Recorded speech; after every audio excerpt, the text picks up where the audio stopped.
Welcome back everybody to another episode of the GC Informer. I'm Snowy, otherwise known as Count Fracula. Apologies for no news video last week, but on my news day there wasn't a lot going on, and I didn't get anyone in time for the newscast, so... Oh well, I'm back. News, let's do that thing.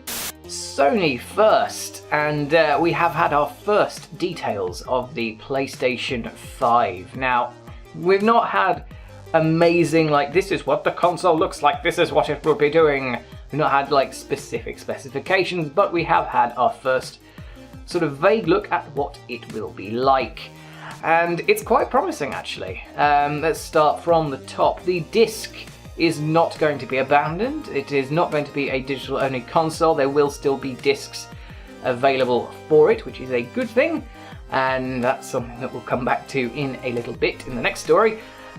So the disc slot is not going anywhere on the new PlayStation, and that's probably good news for game retailers around the world who want to be able to sell things. And other than that, we have a lot of vague things about its internal specifications. The first thing, the CPU will be an AMD CPU, and it will be based on the architecture of the 3rd series Ryzen CPUs. Pretty decent line, actually. The Ryzens, they're pretty good. Not as good as a Threadripper, but we do want the console to be reasonably priced, so it's understandable that they're going with Ryzen rather than a Threadripper. Yeah, no real complaints along that line. 3rd generation Ryzens are, by all accounts, pretty damn decent chips. They're sticking with AMD for graphics as well, but it's going to be a Radeon graphics chip that will support ray tracing. Now, for those of you who don't know what ray tracing is, it's basically a thing that was started as a thing used for lighting, advanced lighting engines, but it can be used for other things. In fact, if I go to my quote here, Mark Cerny, that's his name.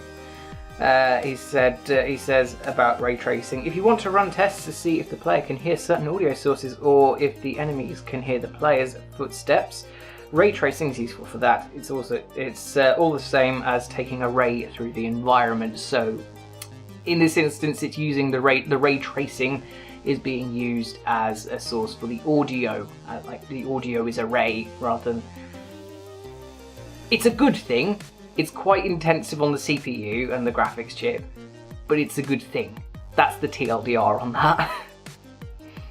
And the big news that we all wanted to know, it is going to be backwards compatible. It's actually going to be built on the same basic architecture as the PlayStation 4. Obviously a lot of the components are very different, but a bit of the basic structure is going to be based on the PS4 architecture, so it will at least be backwards compatible with PS4 games. And in fact, Cerny said that a lot of games, in fact there's going to be a very steady transition, and quite a lot of games are going to be released on both platforms for a long time after the PlayStation 5's launch. So for those of you who don't want to invest on a PlayStation 5 on day one, that's good news for you. And for those of you who do care, I know Sarah might care about this, PlayStation VR is not being abandoned. And it is apparently, according to Cerny, they won't go into the details beyond saying it's very important to us. And he's also stated that the current VR hardware will still be supported with the PS5, so that means you won't have to buy a fancy new VR headset to go with your PlayStation 5 if you've already got one for your PS4.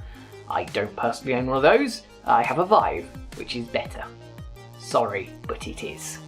Last big change that I'm going to go through is the fact that they're finally changing the storage to an SSD, and all of the PS3 and the PS4 had disk drives, hard disk drives, which are fine in theory, but they are much more prone to failure. They're a lot less reliable, and they're also a lot slower than an SSD.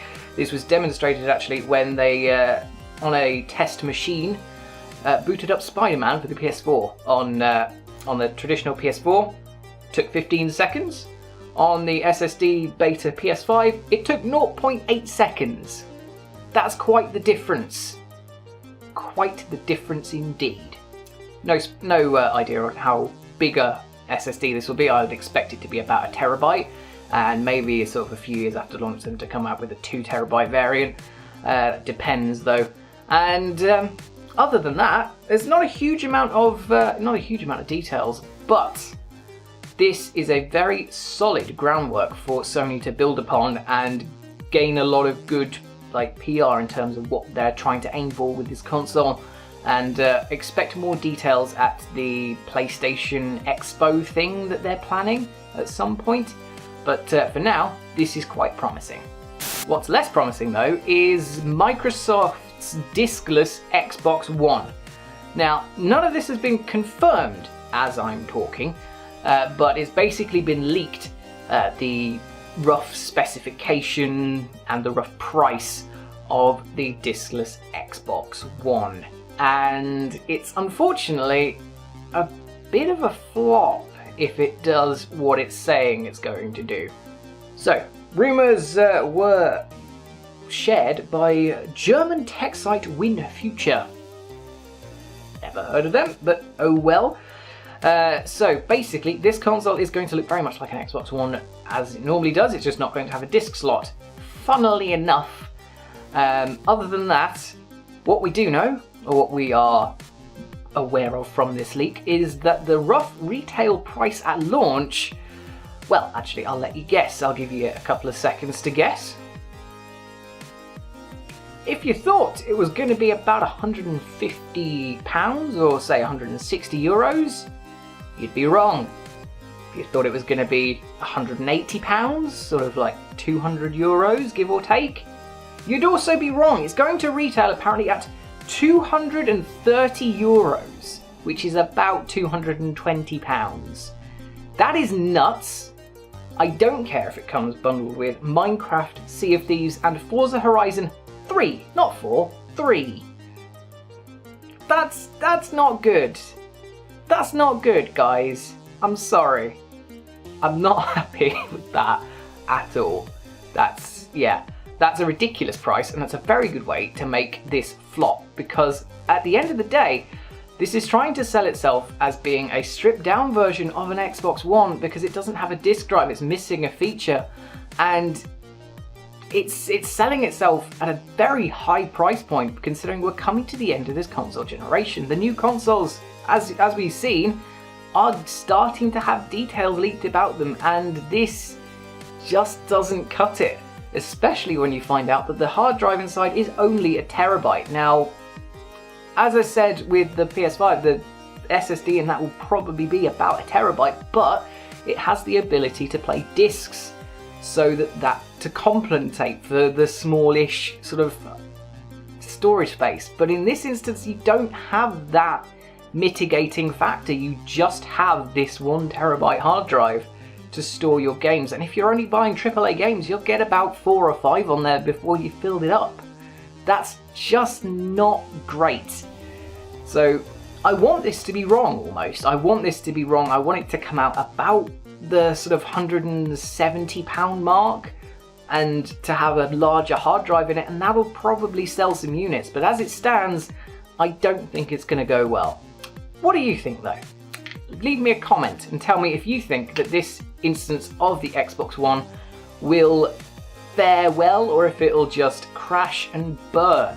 Do bear in mind that versions of the Xbox One S, the light version of the Xbox One X, are selling on sale moderately frequently for around the £150 mark or the £170 mark when you include a game or two. So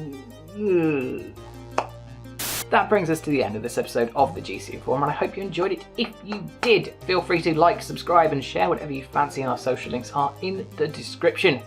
Stay tuned though to GameCast for news, reviews, podcasts, lots of great gaming content, and I will see you soon for something else.